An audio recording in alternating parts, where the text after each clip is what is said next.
A ver, pensemos en esto por un momento. ¿Y si dentro de cada quien no hubiera una sola voz, sino muchas? Una multitud de voces compitiendo por el control. Bueno, hoy vamos a meternos de lleno en una metodología esotérica fascinante de Samael Aun Weor. Es un enfoque, digamos, radical para la transformación interna que se conoce como la muerte del ego. Para empezar, este trabajo interno no se plantea como algo pasivo, para nada. Se enmarca como una verdadera batalla heroica. Y la metáfora que se usa es muy potente. Es como Perseo enfrentándose a Medusa. O sea, una confrontación directa con nuestros propios monstruos internos. Todo arranca con una idea que puede sonar un poco extraña. No somos una entidad única y unificada. Según esta filosofía, lo que en realidad vive dentro de cada persona es una auténtica legión de yoes o agregados psicológicos. Y claro, cada uno tiene sus propios deseos, sus propios caprichos, y todos luchan por tomar el mando.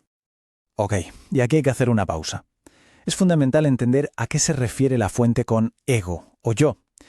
Olvidémonos del concepto de Freud. Esto es otra cosa. Aquí, el ego es básicamente la suma total de nuestros defectos. Pensemos en la ira que nos ciega, el orgullo que nos aísla, la pereza que nos frena. Esa es precisamente la legión interior a la que se propone enfrentar. Y justo en el otro lado del campo de batalla, como contraparte del ego, se encuentra el ser. Podríamos pensar en el ser como nuestra esencia más pura, ¿no? Es esa conciencia auténtica, divina, que está como atrapada, oscurecida por todo el ruido y el caos que generan esos yoes. Y en esta tabla vemos el conflicto central con una claridad meridiana. Por un lado, la multiplicidad y el desorden del ego. Por el otro, la unidad y la armonía del ser. Todo este trabajo psicológico, en el fondo, se reduce a una sola cosa: resolver esta tremenda batalla interior. Muy bien. Entonces, ¿cómo se lleva todo esto a la práctica? La idea central es, cuanto menos, sorprendente. No se trata de retirarse a un monasterio ni nada por el estilo. Es justo lo contrario. Nuestra vida diaria, con todo su caos, es el gimnasio psicológico perfecto. Y esta cita de la fuente lo deja clarísimo. En lugar de huir de los problemas, esta filosofía nos invita a darles la vuelta, a verlos como el escenario ideal para el autodescubrimiento. Las peores adversidades son, de hecho, las mejores oportunidades. Y aquí está el quiz de la cuestión. Es justo en esa discusión familiar, en esa frustración en el trabajo o en el atasco de tráfico donde nuestros yoes más ocultos salen a la superficie. Esas situaciones son como un revelador fotográfico, hacen visibles a nuestros defectos para que por fin podamos trabajar con ellos. De acuerdo, ya hemos identificado el problema y también el campo de batalla. Así que ahora vamos a sumergirnos de lleno en la metodología sistemática que se propone para literalmente eliminar estos defectos. La fuente utiliza una analogía de guerra que es muy potente para explicar el proceso. A un defecto psicológico se le trata exactamente igual que a un espía en tiempos de guerra. Primero se le observa para entender cómo se mueve. Segundo, se le juzga. Y tercero, se le ejecuta. Así de directo. Y estos son los 3 pasos que forman el corazón de toda la práctica. Primero, la observación, pillar al yo con las manos en la masa. Segundo, el enjuiciamiento o la comprensión profunda, entender por qué y cómo opera, pero ojo, sin defenderlo. Y tercero, la ejecución, el acto final de eliminarlo. Bien, ahora vamos a ver la herramienta más práctica, la más accesible que se describe en la fuente. Se trata de una meditación nocturna para analizar y procesar el día que acaba de terminar. La idea es bastante sencilla pero poderosa. Antes de dormir, en lugar de dejar que las experiencias del día se hundan sin más en el subconsciente, se puede realizar un ejercicio específico para procesarlas y, de hecho, transformarlas. Y aquí está el método paso a paso. Se empieza con relajación total. Luego se revive mentalmente una escena conflictiva del día. Después se identifica qué yo estaba actuando. ¿Era el yo del orgullo, el de la ira, el de la envidia?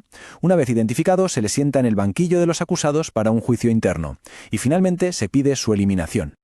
Y este punto es absolutamente clave, ¿eh? Para que la fase del juicio sea de verdad efectiva, tiene que ser despiadada. Se trata de analizar el defecto sin justificaciones, sin evasivas, sin ningún tipo de consideración. Es un acto de honestidad radical con uno mismo. Pasemos ahora al componente final, que es quizá el más místico de toda esta metodología. Me refiero a la necesidad de una fuerza que está más allá de nuestro simple intelecto, de nuestra mente. Y aquí la enseñanza da un giro bastante radical. Nuestra mente, nuestro intelecto, puede analizar un defecto. Claro, puede etiquetarlo, puede incluso reprimirlo temporalmente. Pero, según esta filosofía, la mente por sí sola es totalmente incapaz de aniquilarlo por completo. No tiene ese poder. Entonces, si la mente no puede hacerlo, ¿quién puede? Bueno, pues para el paso final, el de la ejecución, se debe apelar a un poder que es superior a la mente. La fuente lo denomina la Divina Madre Kundalini. Es muy importante aclarar que no se habla de una figura externa, sino de un aspecto del propio ser de cada persona. Se le describe como un poder de fuego, una fuerza transformadora interior que es, de hecho, la única con la capacidad de reducir un defecto psicológico a polvo cósmico. Y finalmente, después de todo este proceso tan intenso de autoobservación, de juicio, de eliminación, uno se pregunta cuál es el propósito final, a dónde conduce todo este trabajo. Esta frase, que a primera vista parece un trabalenguas profunda y casi circular, contiene la respuesta. El objetivo no es simplemente convertirse en una buena persona en el sentido convencional, va mucho más allá, es algo más fundamental. En resumen, el propósito de la muerte del ego no es la destrucción por la destrucción, es un acto de liberación. Se trata, por así decirlo, de limpiar la casa interior para que su verdadero habitante, el ser, esa conciencia auténtica, pueda por fin manifestarse y expresarse con total libertad. Y todo esto nos deja con una reflexión final bastante potente. Este sistema propone un cambio radical de perspectiva, ver cada dificultad no como una carga, sino como una oportunidad de oro para conocerse. Así que la pregunta que queda flotando en el aire es, ¿qué se podría descubrir si se empezara a ver cada uno de nuestros desafíos a través de esa lente? Gracias por habernos acompañado en esta exploración. Metodología para la muerte del ego. Samael Aun Weor. Esta es la metodología que el venerable maestro Samael nos enseñó, para morir en sí mismos de una manera efectiva. Esperamos que sea de un profundo provecho espiritual para todos. Metodología del trabajo. Antes de conocer y eliminar el rasgo principal, debemos trabajar intensamente en un sentido general con relación a todos los defectos, ya que el rasgo principal tiene raíces muy profundas que vienen de existencias pasadas. Para conocerlo, se hace necesario haber trabajado en una forma incansable y con una metodología de trabajo, por lo menos 5 años. Hay que tener orden en el trabajo y precisión en la eliminación de los defectos. Por ejemplo, a uno, durante el día, se le han manifestado los defectos de la lujuria por la mañana, el del orgullo por la tarde y el de la ira por la noche. Indubitablemente, estamos viendo una sucesión de hechos y manifestaciones. Entonces, nos preguntamos, ¿cómo y sobre qué defecto manifestado durante el día debemos trabajar? En realidad, de verdad, la respuesta es sencilla. Al llegar la noche o la hora de meditación, con el cuerpo relajado, pasamos a practicar el ejercicio retrospectivo sobre los hechos y manifestaciones del ego durante el día. Ya reconstruidos, ordenados y numerados, procederemos al trabajo de comprensión. Primero, laboraremos sobre un evento egoico al cual le podemos dedicar unos 20 minutos, después, otro suceso psicológico al que podremos dedicarle 10 minutos, y 15 minutos a otra manifestación. Todo depende de la gravedad e intensidad de los eventos egoicos. Ordenados los hechos y manifestaciones de la catexis suelta, del minismo, podemos trabajarlos en la noche o a la hora de meditación, tranquilamente y con orden metódico. En cada trabajo sobre tal o cual defecto, evento y manifestación, entran los siguientes factores: descubrimiento, enjuiciamiento y ejecución. A cada agregado psicológico se le aplican los 3 factores mencionados así: descubrimiento, cuando se le ha visto en acción, en manifestación. Enjuiciamiento o comprensión, cuando se le conocen todas sus raíces. Ejecución, con la ayuda de la Divina Madre Kundalini, a través de la sabia práctica de la superdinámica sexual. Maestro, usted nos ha enseñado un orden en el trabajo. Pero durante el día se le manifiestan a uno muchos defectos, por eso tal vez ha habido un mal entendimiento nuestro, al buscar un rasgo psicológico. ¿Cómo podemos entender eso, y sobre qué se debería trabajar? Hay que tener un orden en el trabajo, claro está que sí. Y estoy de acuerdo. Pero al llegar la noche con tu cuerpo relajado, pasarás a practicar tu ejercicio retrospectivo sobre tu actual existencia o existencias anteriores, por lo menos sí, sobre el día. Entonces vas a visualizar, a reconstruir los eventos del día. Ya reconstruidos, numerados, clasificados debidamente, proceder a hacer el trabajo. Primero, un evento al que se puede dedicar 15 o 20 minutos, otro evento al que le puedes dedicar media hora, otro evento 5 minutos. Todo depende de la gravedad de los eventos. Y así, ya ordenados, puedes trabajarlos en la noche tranquilamente y por orden. ¿Y para eliminarlos? También por orden, porque en cada trabajo sobre tal o cual evento, entran los factores de descubrimiento, enjuiciamiento y ejecución. A cada elemento le aplicas los 3 instantes. Descubrimiento, tú lo descubriste. Comprensión, cuando tú lo comprendiste. Y eliminación, con la ayuda de la Divina Madre Kundalini. El análisis superlativo consta de 2 fases, que son: A. Autoexploración. Indagar en lo profundo de la conciencia y en los 49 niveles del subconsciente, cuando fue la primera vez en la vida que se manifestó el defecto, cuando la última, y en qué momento es, que tiene más fuerza para manifestarse. B. Autodescubrimiento. Investigar cuáles son los alimentos del yo. Fraccionar y dividir al defecto en varias partes y estudiar cada una de estas para lograr conocer de qué clase de yoes proviene y qué clase de yoes derivan de él. 7. Autojuicio. Sentar al defecto en estudio, en el banquillo de los acusados. Traer a juicio los daños que ocasiona a la conciencia y los beneficios que traería a nuestra vida la aniquilación del defecto que se está juzgando. 8. Oración. A la Divina Madre Kundalini, la Madre interior e individual, se le pedirá con mucho fervor. Se le hablará con franqueza e introvertiendo todos los defectos y fallas que tenemos para que ella, que es la única capaz de desintegrar los yoes, los desintegre hasta su misma raíz. Resulta agradable e interesante asistir, cada vez que se pueda, a las salas de meditación o lumiciales gnósticos. La oración en el trabajo. Observación, juicio y ejecución son los 3 factores básicos de la disolución. Primero, se observa. Segundo, se enjuicia. Tercero, se ejecuta. A los espías en la guerra, primero se les observa, segundo se les enjuicia, tercero se les fusila. En la interrelación existe autodescubrimiento y autorrevelación. Quien renuncia a la convivencia con sus semejantes, renuncia también al autodescubrimiento. Cualquier incidente de la vida, por insignificante que parezca, indubitablemente tiene por causa un actor íntimo en nosotros, un agregado psíquico, un yo. El autodescubrimiento es posible cuando nos encontramos en estado de alerta percepción, alerta novedad. El yo, descubierto en flagrante, debe ser observado cuidadosamente, en nuestro cerebro, corazón y sexo. Un yo, cualquiera de lujuria podría manifestarse en el corazón como amor, en el cerebro como un ideal, mas al poner atención al sexo, sentiríamos cierta excitación morbosa inconfundible. El enjuiciamiento de cualquier yo debe ser definitivo. Necesitamos sentarle en el banquillo de los acusados y juzgarle despiadadamente. Cualquier evasiva, justificación, consideración, debe ser eliminada, si es que en verdad queremos hacernos conscientes del yo que anhelamos extirpar de nuestra psiquis. Ejecución es diferente, no sería posible ejecutar a un yo cualquiera, sin haberle previamente observado y enjuiciado. Oración en el trabajo psicológico es fundamental para la disolución.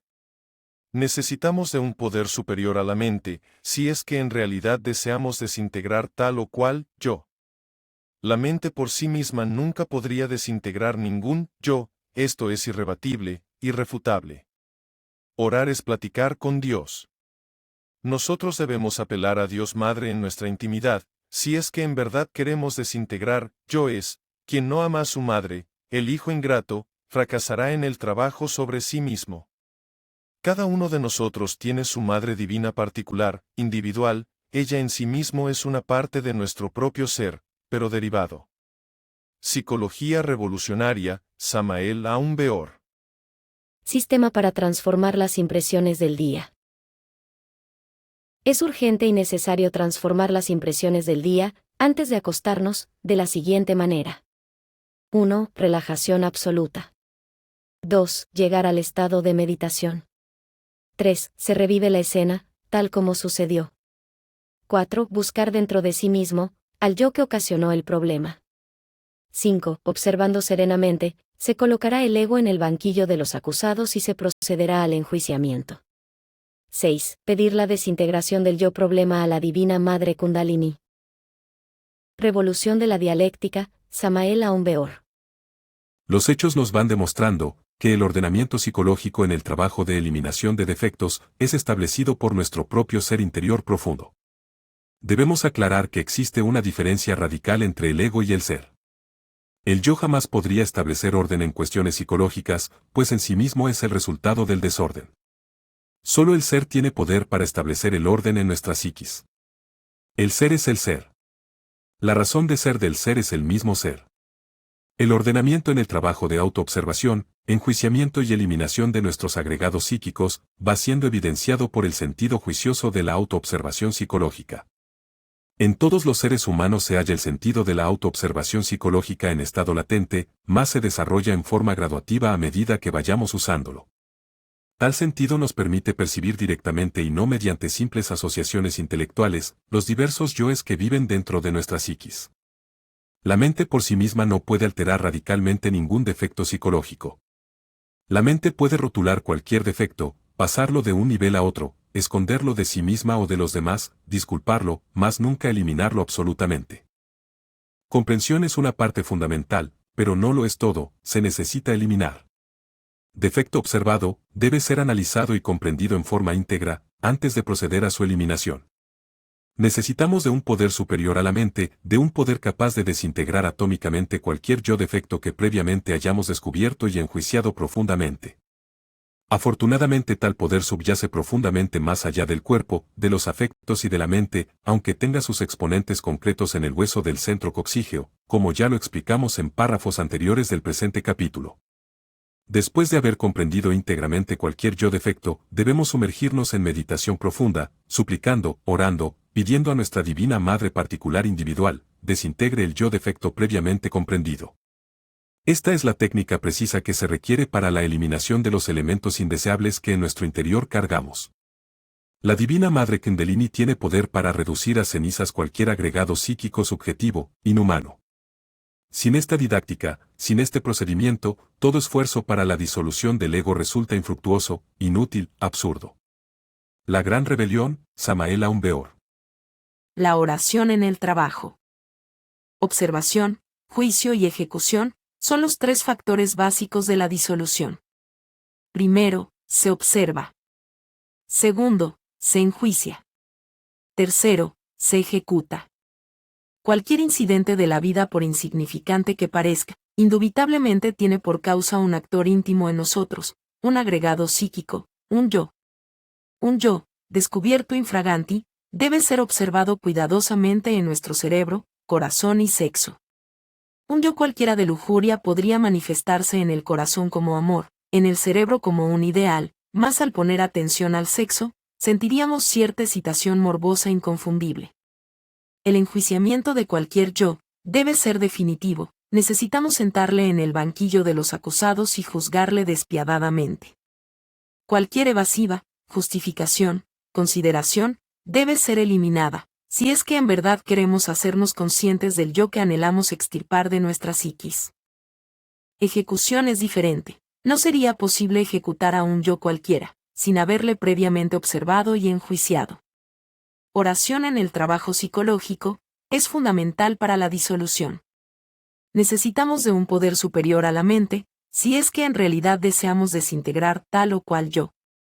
La mente por sí misma nunca podría desintegrar ningún yo, esto es irrebatible, irrefutable.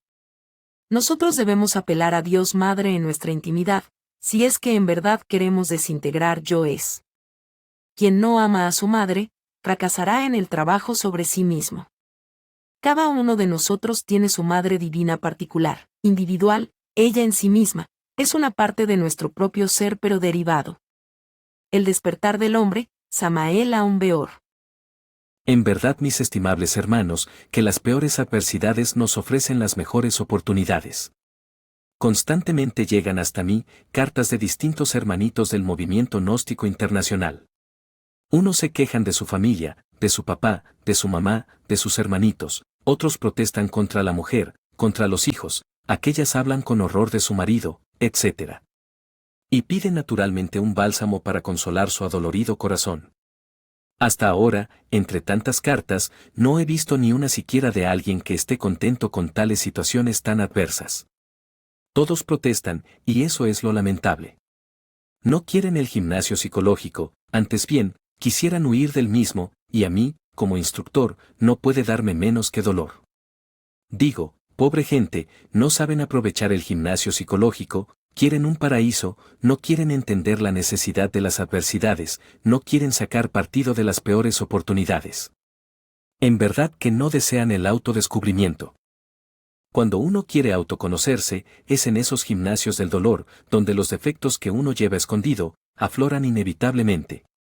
Defecto descubierto en tales situaciones debe ser trabajado profundamente en todos los niveles de la mente. Cuando en realidad de verdad ha comprendido tal o cual error de tipo psíquico, está listo ciertamente para la desintegración. Puede apelar a Dios Madre, a Estella Maris, la Virgen del Mar, a ese fuego viviente y filosofal que se halla latente en toda materia orgánica e inorgánica, Kundalini le llaman en el Indostán. Si uno apela a ese tipo de energía, si concentra su corazón, su mente y sentimientos más profundos en ella, será asistido. Estoy seguro que ese ígneo poder podrá reducir a cenizas, a polvareda cósmica, el agregado psíquico en cuestión. Didáctica del autoconocimiento, Samael Aun Weor. Bueno, hoy vamos a meternos de lleno en un método de transformación personal, bastante fuera de lo común, sacado de los textos de Samael Aun Weor. Sí. La idea es desmenuzar un proceso que él llama la muerte del yo, o sea, la disolución del ego, y ver qué hay detrás, paso a paso. Claro. Es un material denso, así que nuestra misión hoy es, extraer la lógica interna de este sistema, entender sus mecanismos. Y es un sistema que llama la atención de inmediato porque es un híbrido muy particular. Por un lado, propone un autoanálisis psicológico que se presenta como riguroso, casi clínico. Sí. Y por otro, lo fusiona con un componente místico, espiritual, que es absolutamente central para que todo funcione. Claro. Esa mezcla es lo que lo hace tan interesante de examinar, la verdad, independientemente de las creencias de cada quien. Esa mezcla que mencionas es clave, porque separa esto de la psicología tradicional o de la religión pura. Es un territorio intermedio. Totalmente. Entonces, para entender ese híbrido, empecemos por su pieza central, el yo. Porque, como bien dices, no se parece en nada al ego del que habla todo el mundo. Para nada. Es la primera gran ruptura con los conceptos habituales. Según estas fuentes, el yo no es una entidad centralizada, no es el director general de nuestra psique. Ajá. Es más bien una legión, una multiplicidad. Imagínate un smartphone lleno de aplicaciones. Cada yo es una app. La app de la ira, la app de los celos, la del orgullo, la de la pereza. ¡Qué buena analogía! Y cada una se activa con un disparador diferente y toma el control de la pantalla, o sea, de nuestra conciencia, por un momento. Me gusta. O sea que, cuando digo estoy enfadado, en realidad lo que está pasando es que la app del enfado se ha apoderado del sistema operativo. Exactamente. Y la consecuencia lógica de esto es radical. El trabajo no consiste en actualizar o mejorar esas apps, ni en gestionarlas mejor. Claro. Consiste en desinstalarlas. El objetivo es la desintegración completa de cada uno de esos agregados psíquicos, como los llaman, pieza por pieza. Y aquí es donde los textos ponen el primer jarro de agua fría. Mencionan algo que me dejó pensando. A ver. Que se necesitan al menos 5 años de trabajo intenso solo para identificar lo que llaman el rasgo principal de una persona. Pero 5 años suena a una cantidad de tiempo enorme, casi desalentadora. Sí, lo es. ¿Explican las fuentes por qué es un proceso tan increíblemente largo? Porque podría parecer una forma de, de mantener a la gente enganchada sin ver resultados. Es una objeción muy lógica. La justificación que dan es que ese rasgo principal, ya sea la gula, el orgullo, la lujuria, lo que sea que domine nuestra psicología, sí, tiene raíces profundísimas. Según la cosmogonía de estas fuentes, esas raíces vienen de existencias pasadas y están ancladas en niveles muy, muy profundos de la psique. Claro. Por lo tanto, intentar arrancarlo de golpe sería como intentar derribar un rascacielos tirando de una ventana del último piso. Imposible. Entiendo. Primero hay que limpiar la maleza de la superficie, ¿no? Eso es. El método exige empezar con un trabajo ordenado y paciente sobre los defectos que afloran en el día a día, los más evidentes. Lo cotidiano. La ira con el tráfico, la envidia en el trabajo, la pereza del domingo. Solo a través de ese trabajo general y sostenido se va ganando la fuerza y la luz necesarias para poder, años después, empezar a comprender y atacar esa raíz principal. Ya veo. Se insiste mucho en que el ego es desorden y solo se le puede combatir con un orden y una precisión superiores. Vale. Aceptando que es una maratón y no un sprint, ¿cómo es la rutina de entrenamiento? ¿Cómo se lleva esto a la práctica en lo cotidiano? El texto describe un ejercicio nocturno muy concreto. Sí, es la piedra angular de la práctica diaria. El ejercicio retrospectivo. La instrucción es que, al final del día, en un estado de relajación y quietud mental, casi de meditación, Ajá. la persona reconstruya los eventos de su jornada, no como un simple recuerdo, sino como si viera una película de su propio día. ¿Y hay alguna forma específica de hacerlo? Se recomienda hacerlo en orden cronológico, desde que te levantas hasta que te acuestas, o incluso al revés, del final hacia el principio. Ah, mira. El objetivo es convertirse en un observador imparcial de uno mismo y cazar esos momentos en los que una de las apps del ego se activó. Ya. El texto da un ejemplo muy gráfico. Identificar la manifestación de la lujuria por la mañana, un brote de orgullo herido al mediodía y un acceso de ira por la tarde. Una vez que tienes tu lista de la compra de defectos del día, ¿qué haces con ella? No basta con darse cuenta, supongo. No, ahí empieza el trabajo metódico. Se deben ordenar esos eventos egoicos, numerarlos, casi como si se estuviera preparando un informe de inteligencia. Vaya. Y luego, en meditación, se dedica un tiempo específico a analizar cada uno. Quizás 20 minutos para comprender a fondo esa gran discusión y 10 para aquel pensamiento de envidia fugaz. Se busca una disección forense, vamos. Justo. De la propia psique diaria. Espera. Entonces el método dice que no eres tú quien decide conscientemente qué defecto trabajar en abstracto, como hoy voy a ser más paciente. No. Es como si una parte más profunda de ti te entregara el expediente del día y te dijera, esto es lo urgente, empieza por aquí. Eso le quita mucho poder a la parte intelectual, ¿no? Totalmente. Se le quita el control al ego que siempre querría elegir con qué trabajar, o mejor aún, no trabajar con nada. La idea es que el ser, esa conciencia profunda, es quien guía el proceso a través de los hechos del día. El día a día es la materia prima, el libro de texto. Exacto. Y eso nos lleva al núcleo del método, que me pareció fascinante por lo estructurado que es. Se habla de 3 fases para la disolución de cada defecto: descubrimiento, enjuiciamiento y ejecución. Sí, y la analogía que usan es tremenda. A los espías en la guerra, primero se les observa, segundo se les enjuicia, tercero se les fusila. Esa analogía lo dice todo. No hay negociación, no hay pactos, no hay terapia de reinserción para el defecto. No. ¿No? El objetivo es su aniquilación. Y sí, si te parece, podemos desglosar cada una de esas fases. Vamos a ello. Empecemos por el descubrimiento. ¿Cómo se descubre al espía? El descubrimiento ocurre al pillar al yo en acción, infragante, con las manos en la masa. Esto se logra, según las fuentes, manteniendo un estado constante de autoobservación al que llaman alerta-percepción. ¿Ok? Y aquí viene una de las ideas más potentes y contraintuitivas de todo el sistema. ¿Cuál? Que el mejor lugar para descubrir a nuestros espías internos no es un monasterio en una montaña, sino la vida cotidiana. Los problemas con la pareja, el jefe insoportable, la crisis económica, el vecino ruidoso, todo eso es el gimnasio psicológico. Es un giro de 180 grados. En lugar de huir de los problemas o quejarse de ellos, el método te dice que los busques. Bueno, más que buscarlos... Que son oportunidades de oro para que los defectos que normalmente están escondidos salgan a la luz y se hagan visibles. Exacto. Es un concepto que de hecho resuena con ideas modernas como la antifragilidad. La noción de que necesitas el estrés, el caos y los impactos para volverte más fuerte, no para evitarlos. Claro. Se afirma que quien renuncia a la convivencia, quien se aísla para no tener problemas, en realidad está renunciando a la herramienta principal de autodescubrimiento. Ya. Los roces y las dificultades son el espejo que nos muestra, sin piedad, lo que llevamos dentro. Vale, hagámoslo práctico.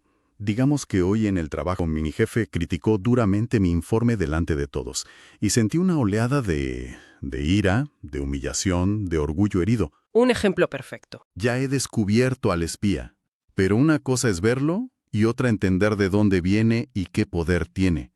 Me imagino que ahí es donde entra la segunda fase, el enjuiciamiento, ¿no? Suena bastante intenso. Lo es, y es mucho más que un simple entendimiento intelectual. El texto lo llama un análisis superlativo.